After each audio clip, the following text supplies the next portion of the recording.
Fui demitido pelo meu irmão, mas eu era dono de 87% da empresa da família. Parte 1. A reunião de acionistas foi pura vingança.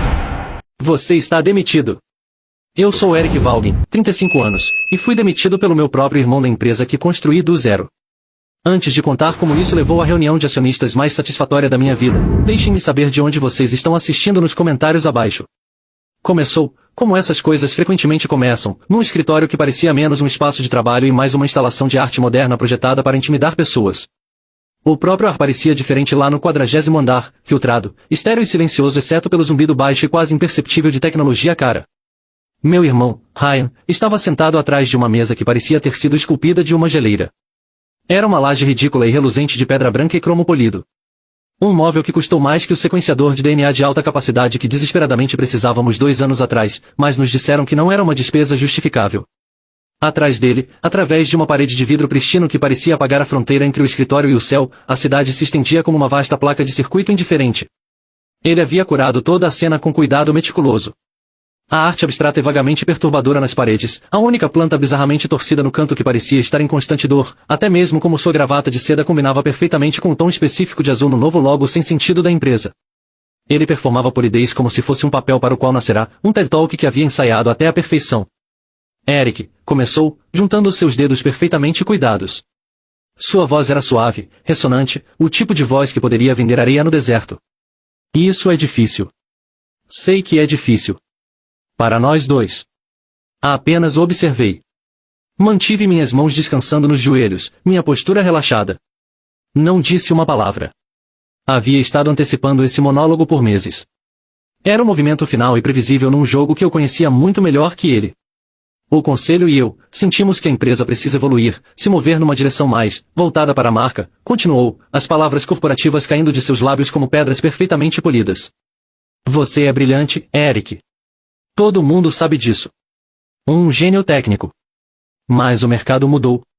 É sobre percepção agora, sobre a narrativa que moldamos.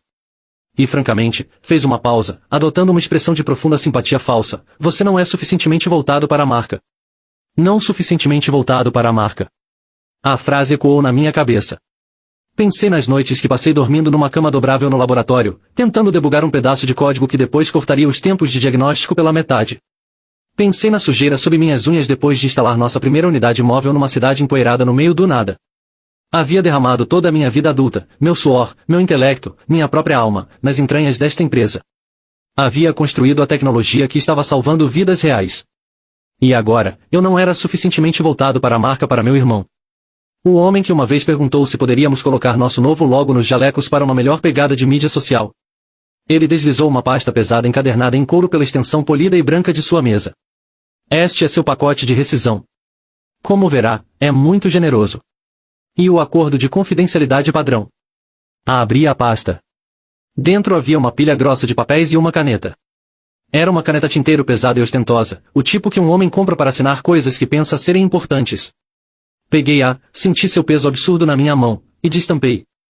Então, assinei meu nome na linha de assinatura final sem ler uma única palavra do acordo. As palavras não importavam.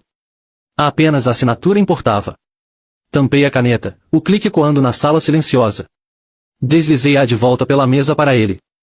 Você vai querer manter essa caneta, disse, minha voz perfeitamente calma. Foi a primeira coisa que disse em 10 minutos. Você vai precisar dela para assinar muito mais papelada muito em breve. Um lampejo de confusão, depois irritação, cruzou seu rosto impecável. Ele esperava que eu discutisse, implorasse, talvez ficasse com raiva. Tinha um roteiro na cabeça, um fluxograma para lidar com um funcionário descontente. Minha aceitação calma não era uma opção naquele gráfico. Você está levando isso muito bem, disse, uma ligeira suspeita na voz. Levantei-me, alisando a frente de meu paletó simples. Olhei-o diretamente nos olhos, deixando ver a completa ausência de medo nos meus.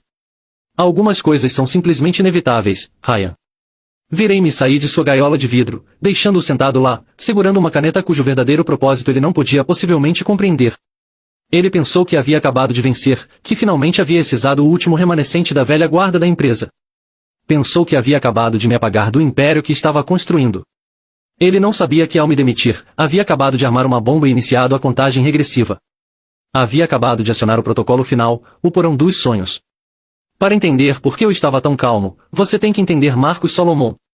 E para entender Marcos, você tem que imaginar o cheiro de solda, café queimado e otimismo implacável. Marcos era meu mentor, meu parceiro, meu segundo pai. Não começamos a Frontier Diagnostics numa sala de diretoria. Começamos num laboratório subterrâneo apertado e sem janelas que alugamos por quase nada. O ar estava sempre espesso com um gosto metálico, e nosso equipamento mais avançado era uma centrífuga de segunda mão que havíamos comprado numa venda de excedentes universitários. Chamávamos de spinner, e ela balançava tanto que tivemos que parafusá-la no chão. Trabalhávamos 18 horas por dia, às vezes mais, alimentados por comida oleosa para a viagem e uma obsessão ardente compartilhada.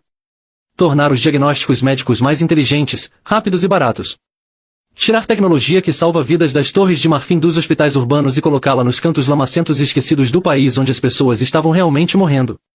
Lembro-me de uma noite, devia ser 3 horas da manhã, estávamos trabalhando no protótipo para nossa primeira unidade móvel. Um inversor de energia crítico havia falhado, e estávamos enfrentando uma falha em cascata que nos atrasaria meses.